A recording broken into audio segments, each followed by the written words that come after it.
ಶೃಂಗಾರ ಹೆಣ್ಣಿನ ಹಣೆಗೆ ಸಿಂಧೂರ. ನಾಳೆ ನಿಮ್ಮ ಮಾವನ ಕಾಲಿಗೆ ಬೀಳೋ ಶಾಸ್ತ್ರ ಇದೆಯಂತೆ, ಅದಕ್ಕೆ ನೀನು ಬಾ ಅಂತ ಹೇಳಿ ಹೋಗಕ್ಕೆ ಬಂದಿದ್ಲು. ಓಹೋ, ಅವಳೇನು ಸತಿ ಸಾವಿತ್ರಿ ಅಂತ ಮಾವಯ್ಯನ ಕಾಲಿಗೆ ಬಿದ್ದು ಆಶೀರ್ವಾದ ತಗೊಳ್ಳೋದಿಕ್ಕೆ. ಅತ್ತೆ, ಇದು ಯಾಕೋ ಏನೋ ಗಿಮಿಕು ಅನ್ನಿಸ್ತದ ನಂಗೆ. ನೀವು ಹೋಗ್ಬ್ಯಾಡ್ರಿ. ಇಲ್ಲ ರಂಗಿ, ನಾನು ಹೋಗಿ ಬರ್ತೀನಿ. ಅಯ್ಯ, ಇದ್ಯಾಕೆ ಹಿಂಗೆ ಆಟ ಮಾಡ್ತಾ ಇದ್ದೀರಾ? ಅದು ಎಷ್ಟು ಸರಿ ನಿಮ್ಮನ್ನು ಇಲ್ಲಿಂದ ಅಲ್ಲಿ ಕರ್ಸ್ಕೊಂಡು ಮಕ್ಕಕ್ಕೆ ಮಂಗಳಾರತಿ ಎತ್ ಕಳ್ಸಿಲ್ಲ ಅವರು. ಯಾವಾಗಲೂ ನೆಮ್ಮದಿನ ಉಟ್ಕೊಂಡು ಹೋಗೋರ್ನ ಕಂಡಿದ್ದೀನಿ, ನೆಮ್ಮದಿನ ಹಾಳು ಮಾಡೋರ್ನ ಉಟ್ಕೊಂಡು ಹೋಗೋರ್ನಲ್ಲ. ನೋಡು ರಂಗಿ, ನಾನು ಹೋಗ್ತಾ ಇರೋದು ಗಂಡನ ಕಾಲಿಗೆ ಬಿದ್ದು ಆಶೀರ್ವಾದ ತಗೊಂಡು ಬರೋಕ್ಕೆ. ಅದನ್ನ ಬಿಟ್ಟು ಅಲ್ಲೇನು ನಡೆಯೋದಿಲ್ಲ. ಅದು ಸರಿನಯ್ಯ, ನೀವು ಸುಮ್ಕಿದ್ರು ಆ ತಾಟ್ಕೆತಿ ಸುಮ್ಕಿರ್ಬೇಕಲ್ಲ. ಸಾಹಸ ಸಿಡ್ಸೋ ಬುದ್ಧಿ ಅವಳು ಯಾವಾಗ್ಲೂ. ನೀವು ಹೋಗಿ ಹೋಗಿ ಅವಳು ಬುಡಕ್ಕೆ ಸೇರ್ಕೊಂಡ್ರೆ ಇನ್ನೇನಾರ ಕೀಟ್ಲೆ ಮಾಡೇನಯ್ಯ ಅವಳು ಕಳ್ಸೋದು ನಿಮ್ನ. ಮತ್ತೆ ನೀವು ಕಣ್ಣೀರು ಹಾಕೊಂಡು ಇಲ್ಲಿಗೆ ಬಂದು ರಂಗಿ ನಾನು ಅನ್ಕೊಂಡಿದ್ದೇ ಒಂದು, ಅಲ್ಲಾಗಿದ್ದೇ ಒಂದು ಅಂತ ಬಂದು ನನ್ನ ಹತ್ರ ಹೇಳ್ತೀರಾ? ಅಲ್ಲಾಗೋದು ಕೊನೆದೇನಯ್ಯ. ನಾವು ಅಂದ್ಕೊಳ್ಳೋದೇ ಒಂದು, ಅಲ್ಲಾಗದೆ ಇನ್ನೊಂದು. ನನ್ನ ಮಾತು ಕೇಳತ್ತೆ, ನಾನು ಹೇಳ್ತಾ ಇದ್ದೀನಿ, ಅಲ್ಲಿಗೆ ನೀನು ಹೋಗ್ಬೇಡ. ಇಲ್ಲ ರಂಗಿ, ನಾನು ಹೋಗಿ ಬರ್ತೀನಿ. ಅಲ್ಲ ಕಣತ್ತೆ, ನಿನ್ನ ಗಂಡನಿಂದ ಅದು ಯಾವ ಸುಖ ಕಂಡ್ಕೊಂಡಿದ್ದೀರಾ ಅಂತ ಹೇಳ್ತೀನಿ. ಆ ವಯ್ಯ ನಿನ್ನ ಕೈ ಹಿಡ್ದಿದ್ದು ಒಂದ್ಸರಿ ಆದರೆ ಹಿಡ್ದಿರೋ ಕೈನ 100 ಸರಿ ಬಿಟ್ಟವನೆ. ನಿನ್ಗಷ್ಟು ಆಸೆ ಇದ್ರೆ ನೋಡು, ಆ ದೇವ್ರ ಆಶೀರ್ವಾದಕ್ಕಿಂತ ದೊಡ್ಡ ಆಶೀರ್ವಾದ ಇನ್ಯಾವುದೂ ಇಲ್ಲ. ದಿಮ್ಮಲೆ ರಂಗ ಅನ್ಕೊಂಡು ಇಲ್ಲೇ ಅಡ್ಡು ಬಿದ್ದುಬಿಡು, ಅಲ್ಲಿಗೆ ಹೋಗಿ ಬೀಳ್ಬೇಡ ಕಣತ್ತೆ. ನೀನು ಹೇಳೋದು ನನಗೆ ಅರ್ಥ ಆಗುತ್ತೆ. ನೋಡು, ದೇವಸ್ಥಾನಕ್ಕೆ ಹೋಗಿ ಪಂಚಾಮೃತ ತಿನ್ನೋದ್ರಲ್ಲೂ ರುಚಿ ಇರುತ್ತೆ. ಹಾಗೆ ಗಂಡನ ಜೊತೆ ಹೊಂಗೆ ಮರದ ಕೆಳಗಡೆ ಕುತ್ಕೊಂಡು ಮುದ್ದೆ ಮುರಿದು ತಿನ್ನೋದ್ರಲ್ಲೂ ರುಚಿ ಇರುತ್ತೆ. ಇದನ್ನು ಹೆಂಡತಿಯಾದವಳು ಗಮನಿಸಬೇಕು. ಯಾವುದೇ ಕಾರಣಕ್ಕೂ ಇಂಥ ಅವಕಾಶನ ಕಳ್ಕೋಬಾರ್ದು. ಅವ್ರ ಕಾಲಿಗೆ ಬಿದ್ದು ಬರೋದ್ರಲ್ಲಿ ನನಗೇನೋ ತೃಪ್ತಿ ಇದೆ. ಅದನ್ನು ಕಳ್ಕೊಳ್ಳೋದಕ್ಕೆ ನನಗಿಷ್ಟ ಇಲ್ಲ. ದಯವಿಟ್ಟು ನೀನು ಅದನ್ನು ತಡಿಬೇಡ. ಅಯ್ಯ, ಈಗಿನ ಹುಡುಗಿರು ಗಂಡ ಬ್ಯಾಡ ಅನ್ಕೊಂಡು ಮುಗಿಸೋದ್ರೊಳಗೆ ಡಿವೋರ್ಸ್ ಲೆಟರ್ನ ಕಾಫಿ ಕಪ್ ಥರ ಗಂಡನ ಕೈಗಿಟ್ಟು ಕುಡ್ಕೊಂಡು ಕೂತ್ಕೊಂಡ್ಬುಂಡದೆ ಅಂತ ಒಯ್ತವೆ. ಇದೇನಿದು 80 ಮಾಡಲ್ ಗಾಡಿ ಥರ ಪತಿಯೇ ಪರದೈವ ಅಂತದಲ್ಲ.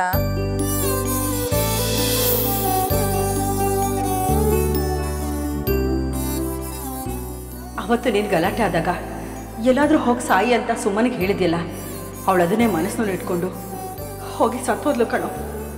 ನೀರಲ್ಲಿ ಬಿದ್ದು ಸತ್ತೋದ್ಲು. ನಿಮ್ಮ ತಂದೆ ನೋಡಿದ್ರೆ ಅವಳ ಮೇಲೆ ಪ್ರಾಣನೇ ಇಟ್ಕೊಂಡಿದ್ದಾರೆ. ಇನ್ನು ನೀನು ಅವಳನ್ನ ಜೀವ ಅಂತಾನೆ ತಿಳ್ಕೊಂಡಿದ್ಯಾ. ಹೀಗಿರ್ಬೇಕಾದ್ರೆ ಅವ್ರು ಸತ್ತೋಗಿರೋ ವಿಷಯ ನಿಮ್ಗೆ ಗೊತ್ತಾದ್ರೆ ಎಲ್ಲಿ ನನ್ನ ಮನೆಯಲ್ಲಿ ನಾನು ಇಬ್ಬರನ್ನ ಕಳ್ಕೊಳ್ಬೇಕಾಗುತ್ತೋ ಅಂತ ನನಗೆ ಅನ್ನಿಸ್ತು. ಅದಕ್ಕೆ ತುಂಬಾ ಯೋಚನೆ ಮಾಡಿ ರಂಗಿನ ಕರ್ಕೊಂಡು ಬಂದು ಸುಮನ್ ಜಾಗದಲ್ಲಿಟ್ಟೆ. ನಾನು ಮಾವನ ದೃಷ್ಟಿಲಿ ಈಗ ರಂಗಿ. ನಾನಿನ್ ಮುಂದೆ ರಂಗಿ ಥರನೇ ಆಕ್ಟ್ ಮಾಡಬೇಕು, ಹಾಗೆ ನಡ್ಕೋಬೇಕು.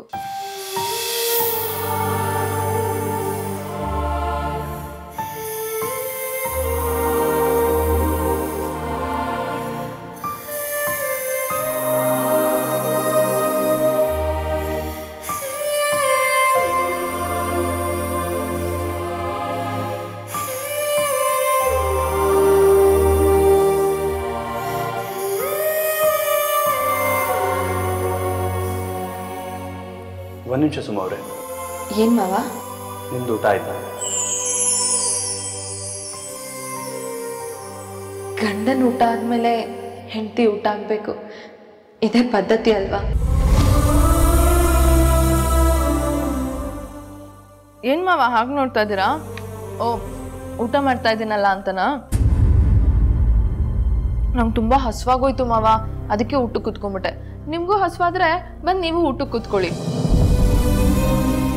ನಾನು ಯಾರಿಗೂ ಕಾಯಲ್ಲಪ್ಪ, ಹಸುವಾದ್ರೆ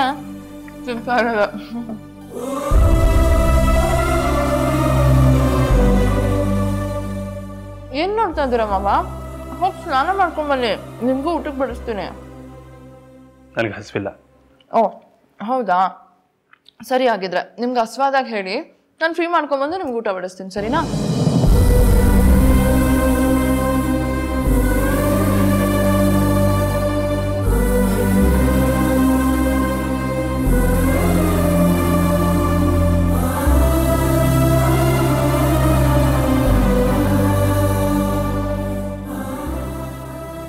ಸಾರಿ ಮಾವ, ನಿಮಗೆ ನಾನೇ ರಂಗಿ ಅಂತ ನಂಬಿಸೋಕೆ ನಾನು ಅವಳ ಥರನೇ ನಟನೆ ಮಾಡಬೇಕಾಗಿ ಬಂತು. ಸುಮ ಆಗಿ ಊಟ ಮಾಡೋಕೆ ಒಂದೇ ಒಂದು ತುತ್ತು ಇಳಿದೇ ಇದ್ದಾಗ ರಂಗಿಯಾಗಿ ನಿಮ್ಮೆದುರಿಗೆ ಹೊಟ್ಟೆ ತುಂಬ ಊಟ ಮಾಡಬೇಕು. ಯಾವ ಪಾತ್ರ ನಿಭಾಯಿಸ್ಲಿ ನಾನು? ನಮ್ಮ ಪಾತ್ರದಿಂದ ಹೊರಗೆ ಬಂದು ಇನ್ಯಾವುದೋ ಪಾತ್ರ ಮಾಡಬೇಕಾಗಿ ಬಂದರೆ ಅದನ್ನ ಹೇಗೋ ಮಾಡ್ಬೋದು. ಆದರೆ ಒಂದೇ ಸಮಯದಲ್ಲಿ 2 ಪಾತ್ರನ ಒಟ್ಟೊಟ್ಟಿಗೆ ಮಾಡು ಅಂದರೆ ಹೇಗೆ ಮಾವ ಮಾಡೋದು?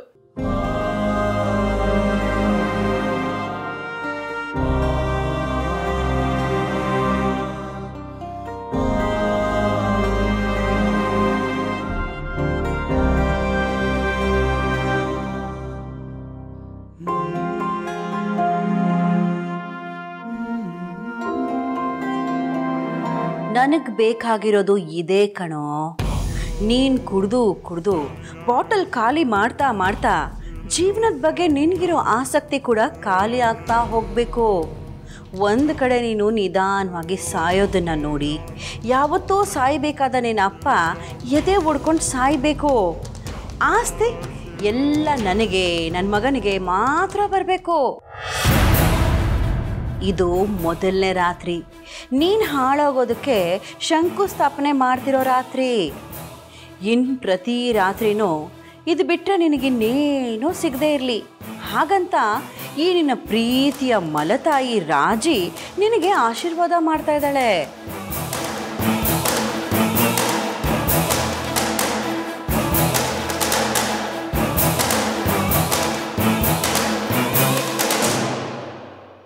ದೇವ್ರೆ, ಯಾಕೆ ಈ ಪರೀಕ್ಷೆ ದೇವ್ರೆ? ನಾನು ಬದುಕಿದ್ರು ಮಾವನ ದೃಷ್ಟಿನಲ್ಲಿ ಸತ್ತು ಹೋಗಿದ್ದೀನಿ. ನೀವು ಪ್ರೀತಿಸ್ತಾ ಇರೋ ಸುಮ ನಾನಿಲ್ಲ ನಿಮ್ಮ ಕಣ್ಣು ಮುಂದೆನೇ ಇದ್ದೀನಿ ಅಂತ ಕೂಡ ಹೇಳೋ ಸ್ಥಿತಿನಲ್ಲಿ ನಾನಿಲ್ಲ. ಮಾತಾಡೋ ಶಕ್ತಿ ಒಂದ್ ಕಡೆ ಕೊಡ್ತೀಯ, ಇನ್ನೊಂದ್ ಕಡೆ ಮಾತಾಡೋ ಧ್ವನಿನೇ ಕಿತ್ಕೊಂಡ್ಬಿಡ್ತೀಯ. ಏನಪ್ಪ ನಿನ್ ಲೀಲೆ?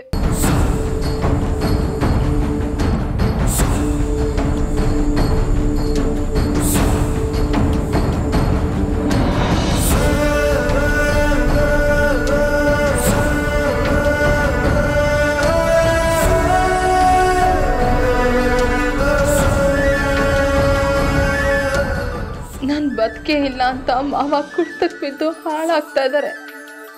ಇಲ್ಲ ಇಲ್ಲ, ನಾನು ಮಾವನ್ನ ಏನಾದರೂ ಮಾಡಿ ಉಳಿಸ್ಕೋಬೇಕು. ಇಲ್ಲ ಅಂದ್ರೆ ಮಾವ ಹೋಗ್ತಾ ಹೋಗ್ತಾ ಇನ್ನೂ ಕುಡ್ತಕ್ ಬಿದ್ದು ಇನ್ನೂ ಹಾಳಾಗ್ಬಿಡ್ತಾರೆ ಅಷ್ಟೆ.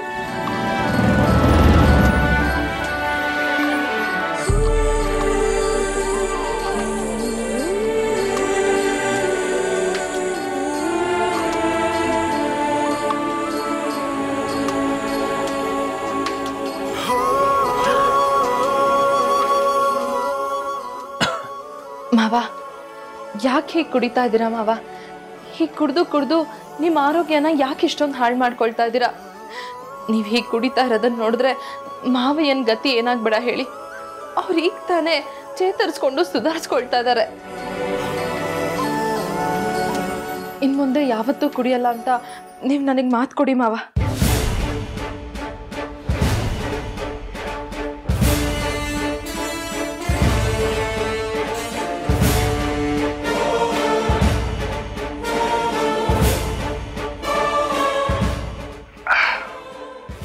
ನನ್ನನ್ನು ಮಾತು ಕೊಡು ಅಂತ ಕೇಳಿದೆ ಅಲ್ವಾ?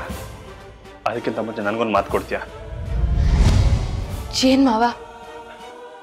ಇನ್ಯಾವತ್ತು ಅಪ್ಪಿ ತಪ್ಪಿನೂ ನನ್ನ ಮಾವ ಅಂತ ಕರಿಬೇಡ.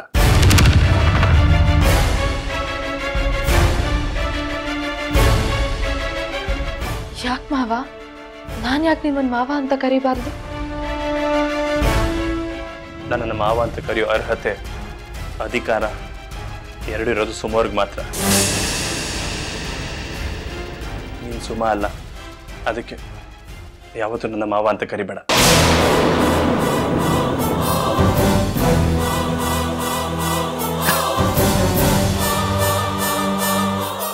ಸುಮಾ ಅವ್ರು ಸತ್ತು ಹೋದ್ರು, ಇನ್ಯಾವತ್ತೂ ನನ್ನ ಪಾಲಿಗೆ ಬದುಕು ಬರಲ್ಲ.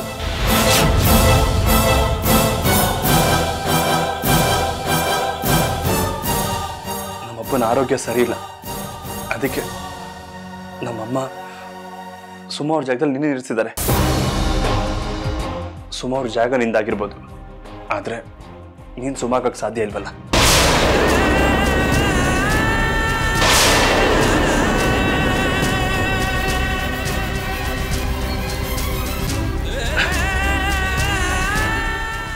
ಇನ್ನು ಮುಂದೆ ನಮ್ಮ ಅಪ್ಪನಿಗೋಸ್ಕರ ನೀನು ಸುಮ್ಮನೆ ಹಾಗೆ ನಾಟಕ ಮಾಡ್ತೀಯ ಅಂತ ನನಗೆ ಮಾತು ಕೊಡ್ತೀಯ?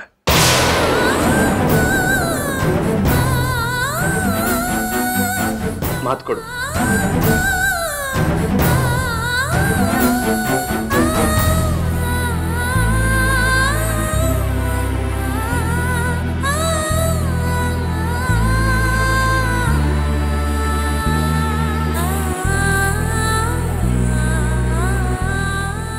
ಇದೇನಿದು?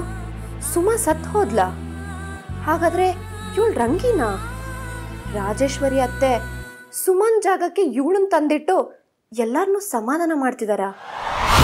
ಅತ್ತೆ ತುಂಬಾ ಜೀನಿಯಸ್. ಈ ಮನೆ ಪಾಲಿಗೆ ಇದೇ ಹಾಟ್ ನ್ಯೂಸ್. ಈಗಲೇ ಹೋಗಿ ಅತ್ತೆಗೆ ಇದನ್ನು ಹೇಳ್ತೀನಿ. ಅತ್ತೆ ಅತ್ತೆ ನೀವು ತುಂಬಾನೇ ಗ್ರೇಟ್ ಬಿಡಿ. ಯಾಕೆ ಸ್ವಾತಿ, ಏನಾಯ್ತು? ಕೆಲವು ಸಾರಿ ನಿಮ್ಮ ದೊಡ್ಡತನ ಅರ್ಥ ಮಾಡ್ಕೊಳ್ದೆ ನಿಮ್ಮ ಬಗ್ಗೆ ತಪ್ಪು ತಿಳ್ಕೊಂಡ್ಬಿಡ್ತೀನಿ. ಯಾವುದ್ರ ಬಗ್ಗೆ ಮಾತಾಡ್ತಿದ್ಯಾ ನೀನು? ಅಕ್ಕ ಸತ್ತ ಮೇಲೆ ನೀವು ರಂಗಿನವಳ ಜಾಗಕ್ಕೆ ತಂದು ತುಂಬ ಒಳ್ಳೆ ಕೆಲಸ ಮಾಡಿದ್ದೀರಾ. ಇಲ್ಲ ಅಂದಿದ್ರೆ ಬಾವ ಮತ್ತೆ ಮಾವಯ್ಯನ ಗತಿ ಏನಾಗಬೇಕಾಗಿತ್ತು. ಯಾಕತ್ತೆ ನೀವು ಹಾಗೆ ನೋಡ್ತಾ ಇದ್ದೀರಾ? ಓ, ಈ ವಿಷಯ ನಂಗೆ ಹೇಗೆ ಗೊತ್ತಾಯ್ತು ಅಂತನಾ?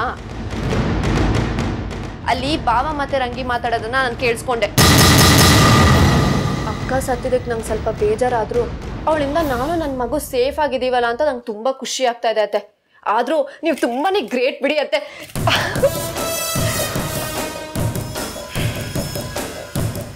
ಇವಳೊಬ್ಳು ಯಾವಾಗ ಬಂದು ಏನು ಮಾತಾಡ್ತಾಳೋ ಅರ್ಥನೇ ಆಗೋದಿಲ್ಲ. ಒಂಥರ ಮೆಂಟಲ್ಲು ಅನ್ಸತ್ತೆ. ಇಬ್ರು ಒಬ್ರಿಗೊಬ್ರು ಮೋಸ ಮಾಡೋಕ್ಕಾಗಲ್ಲ. ನಾವಾಗ ಯೋಚನೆ ಮಾಡೋದಕ್ಕಿಂತ ಮುಂಚೆನೆ ಅದೇನು ಅಂತ ಗೊತ್ತಾಗ್ಬಿಟ್ಟಿರುತ್ತೆ. ಏನು ವಿಷಯ ಅಂತ ಹೇಳು ಗೌರವ್. ಯಾಕೇನೇನೋ ಮಾತಾಡ್ತಿದ್ಯಾ? ಏನು ಇಲ್ಲ ಅಂತ ಹೇಳಿದ್ನಲ್ಲ. ಹೆಂಡತಿ ತೀರೋಗಿರೋದು ಏನೂ ಆಗೇ ಇಲ್ಲ ಅಂತ ವಿಷಯನ ಗೌರವ್. ನನಗೆ ಗೊತ್ತು, ಅದಕ್ಕೆ ನಿನ್ನ ಜೀವನದಲ್ಲಿ ಇನ್ಯಾವತ್ತೂ ಬರೋಕ್ಕಾಗದಿರಷ್ಟು ದೂರ ಹೋಗಿದ್ದಾರೆ ಅಂತ. ಮನೇಲಿರೋದು ರಂಗಿ ತಾನೆ. ಶೃಂಗಾರ ಹೆಣ್ಣಿನ ಹಣೆಗೆ ಸಿಂಧೂರ.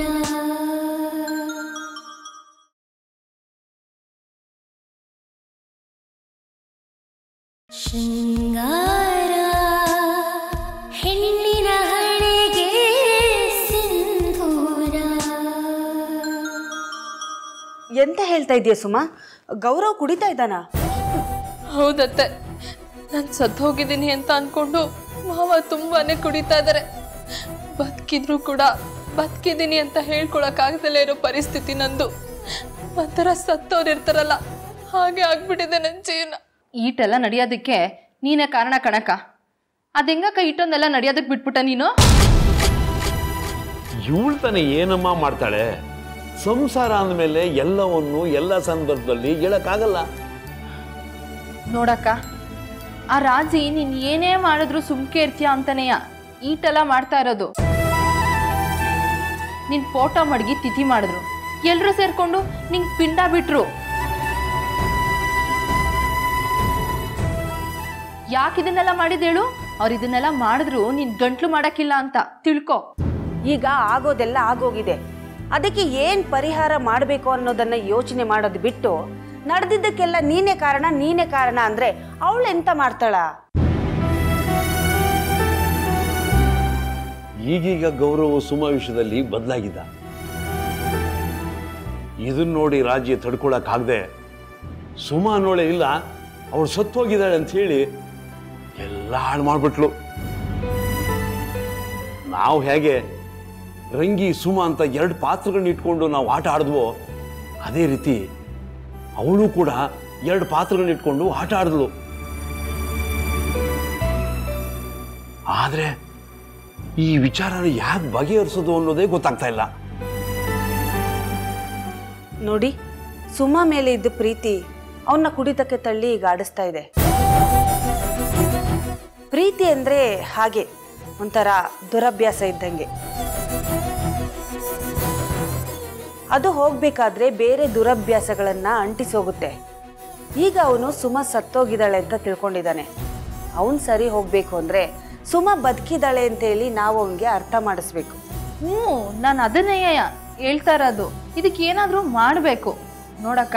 ನೀನು ಸುಮ್ಕೆ ಎದುರುಕೊಳ್ದಲ್ಲ ಏನಾದರೂ ಮಾಡಬೇಕು ಕಣಕ್ಕ.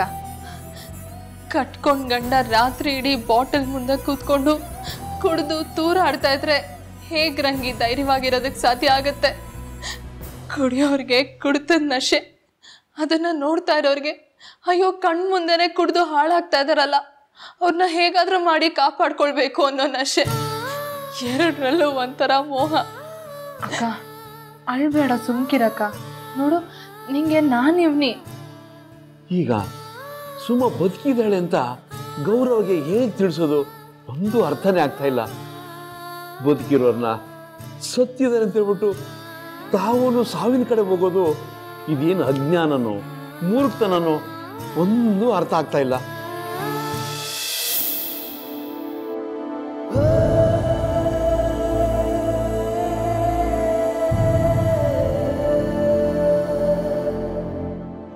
ಗೌರವ್,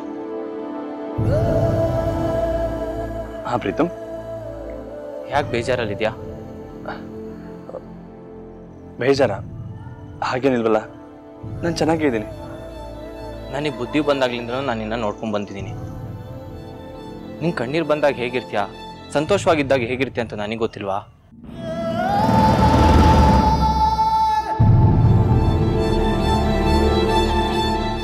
ನನಗೆ ಸುಳ್ಳು ಹೇಳಿ ಮೋಸ ಮಾಡ್ಬೋದು ಅಂತ ನೀನು ಅಂದ್ಕೊಳ್ಳೋದ್ಕಿಂತ ಮುಂಚೆ ನನಗೆ ಸುಳ್ಳು ಹೇಳಿ ಮೋಸ ಮಾಡೋಕ್ಕಾಗಲ್ಲ ಅಂತ ನಾನು ಅಂದ್ಕೊಂಡಿರ್ತೀನಿ. ಇಬ್ಬರು ಒಬ್ರಿಗೊಬ್ರು ಮೋಸ ಮಾಡೋಕ್ಕಾಗಲ್ಲ. ನಾವಾಗ ಯೋಚನೆ ಮಾಡೋದ್ಕಿಂತ ಮುಂಚೆನೇ ಅದೇನು ಅಂತ ಗೊತ್ತಾಗ್ಬಿಟ್ಟಿರುತ್ತೆ. ಏನು ವಿಷಯ ಅಂತ ಹೇಳು ಗೌರವ್. ಯಾಕೇನೇನೋ ಮಾತಾಡ್ತಿದ್ಯಾ? ಏನೂ ಇಲ್ಲ ಅಂತ ಹೇಳಿದ್ನಲ್ಲ. ಹೆಂಡತಿ ತೀರೋಗಿರೋದು ಏನೂ ಆಗೇ ಇಲ್ಲ ಅಂತ ವಿಷಯನ ಗೌರವ್. ನನಗೆ ಗೊತ್ತು, ಅದಕ್ಕೆ ನಿನ್ನ ಜೀವನದಲ್ಲಿ ಇನ್ಯಾವತ್ತೂ ಬರೋಕ್ಕಾಗದಿರೋಷ್ಟು ದೂರ ಹೋಗಿದ್ದಾರೆ ಅಂತ. ಮನೇಲಿರೋದು ರಂಗಿ ತಾನೆ?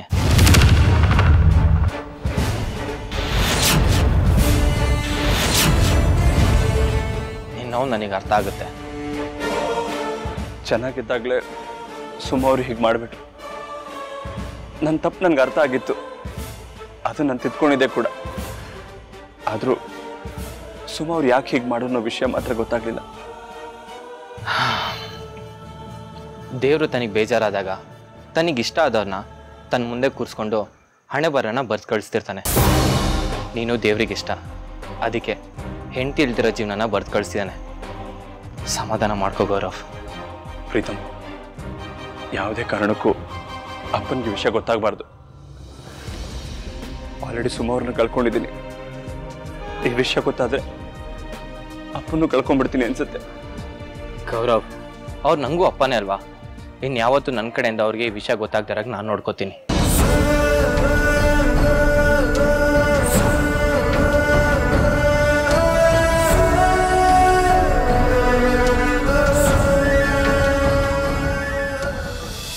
ಸುಮಾ, ಸುಮಾ, ಅಯ್ಯೋ ಅಯ್ಯ ಸರ, ಅದ್ಯಾಕೊಳ್ಳೆ ಹಂಗ ಹೇಳ್ತಾ ಇದ್ದೀರಾ? ಅಂಥದ್ದೇನಾಯ್ತು? ಇದು ನನ್ನ ಹೆಂಡತಿ ಸುಮಾ ಅವ್ರ ಡೆತ್ ಸರ್ಟಿಫಿಕೇಟ್. ಅವ್ರು ಸತ್ತಿರೋದನ್ನ ನನ್ನ ಮನಸ್ಸು ನಂಬ್ತಾ ಇಲ್ವಲ್ಲ, ಅದಕ್ಕೆ ಕಾರ್ಪೊರೇಷನ್ ಅವರು ನನಗೆ ಸತ್ಯ ಅರ್ಥ ಆಗಲಿ ಅಂತ ಇದನ್ನು ಕಳಿಸಿದ್ದಾರೆ. ಶೃಂಗಾರ ಹೆಣ್ಣಿನ ಹಣೆಗೆ ಸಿಂಧೂರ.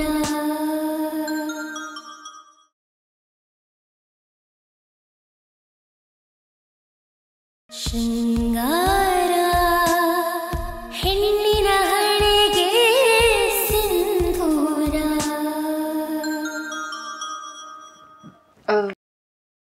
ಸಾರೋ ನಿಮ್ಗದೇನೋ ಬಂದದ್ ನೋಡ್ರಿ.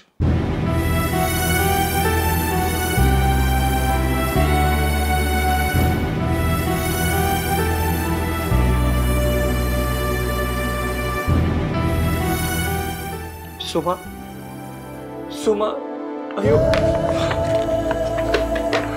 ಅಯ್ಯ ಸಾರೋ ಅದ್ಯಾಕೊಳ್ಳೆ ಹಂಗ ಹೇಳ್ತಾ ಇದ್ದೀರಾ? ಅಂಥದ್ದೇನಾಯ್ತು? ಇದು ನನ್ನ ಹೆಂಡತಿ ಸುಮಾ ಅವ್ರ ಡೆತ್ ಸರ್ಟಿಫಿಕೇಟ್. ಅವ್ರು ಸತ್ತಿರೋದನ್ನ ನನ್ನ ಮನ್ಸು ನಂಬ್ತಾ ಇಲ್ವಲ್ಲ, ಅದಕ್ಕೆ ಕಾರ್ಪೊರೇಷನ್ ಅವರು ನನಗೆ ಸತ್ಯ ಅರ್ಥ ಆಗಲಿ ಅಂತ ಇದನ್ನು ಕಳಿಸಿದ್ದಾರೆ.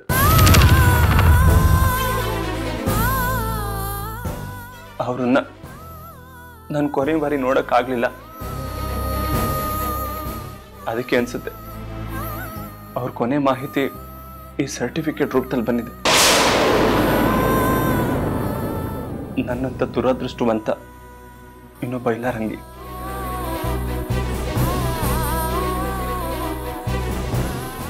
ತುಂಬಾ ಪ್ರೀತಿ ಮಾಡ್ತಿದ್ದ ಹೆಂಡತಿನ ಈ ಸರ್ಟಿಫಿಕೇಟ್ ರೂಪದಲ್ಲಿ ನೋಡೋ ದುರದೃಷ್ಟ ಬಂತು. ದೌರ್ಭಾಗ್ಯ ನಿಮ್ದಲ್ಲ ಮಾವ, ನಂದು. ನಿಮ್ ಕಣ್ಣೆದ್ರಿಗೆ ನಾನಿದ್ರು ಕೂಡ ನಾನೇ ಸುಮಾ ಅಂತ ಹೇಳ್ಕೊಳಕ್ ಆಗ್ತಾ ಇಲ್ಲ. ಇಂಥ ಸ್ಥಿತಿಲಿ ಏನ್ ಮಾಡ್ಲಿ ನಾನು? ಇಷ್ಟಕ್ಕೆಲ್ಲ ಕಾರಣ ನಾನು ಮತ್ತೇನೆ. ಭಗವಂತ ಏನಪ್ಪ ಮಾಡ್ಲಿ ನಾನು? ಸರೋ ನೊಂದ್ಕೊಂಬೇಡಿ ಸರೋ, ಎಲ್ಲ ಸರಿ ಹೋಯ್ತದೆ. ಕಷ್ಟ ಬಂದ್ರೆ ಎಲ್ಲ ಸರಿ ಹೋಗುತ್ತೆ ಅಂತ ಭರವಸೆ ಇಟ್ಕೋಬಹುದು, ಆದ್ರೆ ಸಾವಿನ ದುಃಖ ಯಾವತ್ತೂ ನಮ್ಮಿಂದ ದೂರ ಆಗಕ್ಕೆ ಸಾಧ್ಯ ಇಲ್ಲ. ನಾವು ಬದುಕಿರೋವರೆಗೂ ಅದು ನಮ್ಮನ್ನು ಬಾಧಿಸ್ತಾನೆ ಇರುತ್ತೆ. ಸರು ಹೊರಗಡೆ ಹೋಯ್ತಾ ಇದ್ದೀರಾ? ಹಾ, ಇಲ್ಲಿದ್ರೆ ಬರೀ ಸಂಕಟದ ಮಧ್ಯೆನೇ ಕಾಲ ಕಳೀತಿದ್ದೀನಿ ಅನ್ನಿಸ್ತಿದೆ, ಅದಕ್ಕೆ ಎಲ್ಲ ಹೊರಗೋಗಿ ಬರ್ತೀನಿ. ಸರಿ ಸರಿ ಹಂಗೆ ಮಾಡ್ರಿ. ಸರು ನಂಗೊಸಿ ಹೊರಗಡೆ ದಾರಿನಾಗ ಕೆಲ್ಸ ಅದೆ, ಹಂಗೆ ಹೋಯ್ತಾ ಅಲ್ಲೇ ದಾರಿನಾಗ ಬಿಟ್ಬಿಟ್ಟು ಹೊಂಟೋಯ್ತೀರಾ ನನ್ನ? ನನ್ನ ಸುಮ್ಮ ಅವರು ನನ್ನನ್ನು ಮಧ್ಯದಾರಿಲಿ ಬಿಟ್ಟು ಹೊರಟೋದ್ರು, ಆದ್ರೆ ನಾನು ನಮ್ದವ್ರನ್ನ ಹಾಗೆ ಬಿಟ್ಟು ಹೋಗೋಕ್ಕಾಗಲ್ಲ. ನಿಮ್ಮನ್ನು ಕಳಿಸಿ ಹೋಗ್ತೀನಿ. ಬಾರಂಗಿ.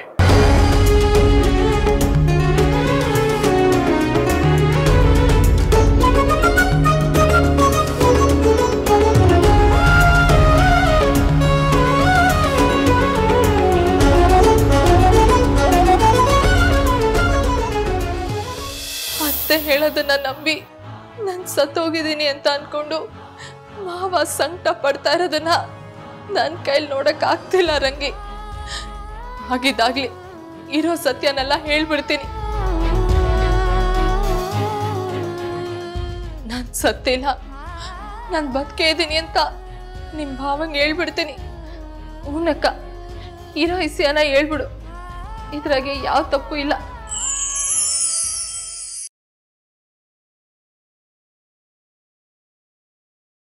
ಇಬ್ರು ಒಬ್ರಿಗೊಬ್ರು ಮೋಸ ಮಾಡೋಕ್ಕಾಗಲ್ಲ. ನಾವಾಗ ಯೋಚನೆ ಮಾಡೋದಕ್ಕಿಂತ ಮುಂಚೆನೆ ಅದೇನು ಅಂತ ಗೊತ್ತಾಗ್ಬಿಟ್ಟಿರುತ್ತೆ. ಏನು ವಿಷಯ ಅಂತ ಹೇಳು ಗೌರವ್. ಯಾಕೇನೇನೋ ಮಾತಾಡ್ತಿದ್ಯಾ? ಏನು ಇಲ್ಲ ಅಂತ ಹೇಳಿದ್ನಲ್ಲ. ಹೆಂಡತಿ ತೀರೋಗಿರೋದು ಏನೂ ಆಗೇ ಇಲ್ಲ ಅಂತ ವಿಷಯನ ಗೌರವ್. ನನಗೆ ಗೊತ್ತು, ಅದಕ್ಕೆ ನಿನ್ನ ಜೀವನದಲ್ಲಿ ಇನ್ಯಾವತ್ತೂ ಬರೋಕ್ಕಾಗದಿರೋಷ್ಟು ದೂರ ಹೋಗಿದ್ದಾರೆ ಅಂತ.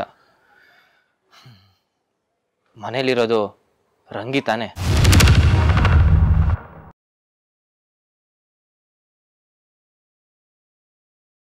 ಸುಮಾ ಸುಮಾ ಅಯ್ಯೋ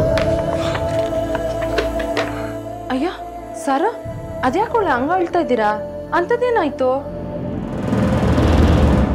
ಇದು ನನ್ನ ಹೆಂಡತಿ ಸುಮಾ ಅವ್ರ ಡೆತ್ ಸರ್ಟಿಫಿಕೇಟ್.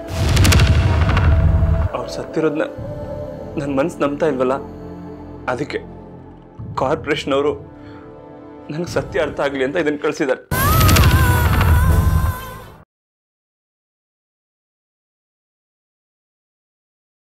ಅತ್ತೆ ಹೇಳೋದನ್ನ ನಂಬಿ ನಾನು ಸತ್ತೋಗಿದ್ದೀನಿ ಅಂತ ಅನ್ಕೊಂಡು ಮಾವ ಸಂಕಟ ಪಡ್ತಾ ಇರೋದನ್ನ ನನ್ನ ಕೈಲಿ ನೋಡಕ್ ಆಗ್ತಿಲ್ಲ ರಂಗಿ. ಹಾಗಿದ್ದಾಗ್ಲಿ ಇರೋ ಸತ್ಯನೆಲ್ಲ ಹೇಳ್ಬಿಡ್ತೀನಿ. ನಾನ್ ಸತ್ತಿಲ್ಲ, ನಾನ್ ಬದುಕೇ ಇದ್ದೀನಿ ಅಂತ ನಿಮ್ ಭಾವಂಗೆ ಹೇಳ್ಬಿಡ್ತೀನಿ. ಹೂನಕ್ಕ, ಇರೋ ವಿಷಯನ ಹೇಳ್ಬಿಡು, ಇದ್ರಾಗೆ ಯಾವ ತಪ್ಪು ಇಲ್ಲ.